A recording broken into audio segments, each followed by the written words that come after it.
Right then, here we go, Karmann Ghia. Yeah, A little bit different. The VW Karmann Ghia. Yeah, we've sold quite a lot. They're one of them cars that, generally speaking, most of them are not in particularly good condition. This one looks extremely nice. It's been nicely painted and nicely reupholstered and restored. I mean, the upholstery looks old, but I can only assume it must have been reupholstered. Paint doesn't look that old, but it looks very, very nice. I mean, they've always been, and still are, a very desirable model. I gather they were really made for the American market. I think that's really where they went, which is why most of them are left-hand drive. Right. We've had some right-hand drives, of course.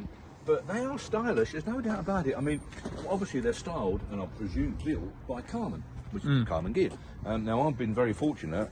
A number of years ago, I was very, very lucky to have had a trip to the Karmann factory in Osnabrück in Germany, and a tremendous going on over there. You know, a big concern, but a compact concern. You know, not like Vauxhall Motors, if you like, sprawling over 35, 40 acres and more, and that sort of thing. This is all quite closely combined with the production line and the storage area and this and that and all the rest of it. And the museum, if anyone's got a chance to go, please go to the museum. It is just absolutely wonderful.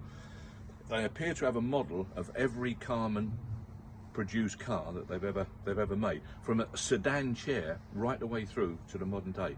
And of course they were responsible for the Golf convertible and so on and so on, Beetle convertible. So ultra stylish, lovely thing.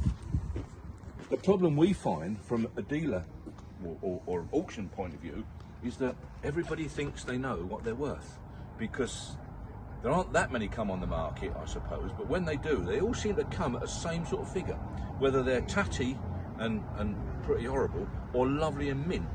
You know, the guys that have got a tatty one want to sell it at the mint money, and the guys with a mint one obviously want to sell it a bit more. So they're just difficult to value. So until you go around, my advice to buyers is go around and look at a few before you come and bid on something like this, because you'll get a bit of a shock.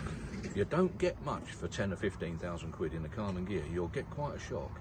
And there's some nasty ones out there, not very nice at all. So do that before you come and have a look at this, and then I think you'll be quite pleased with what you see. Good.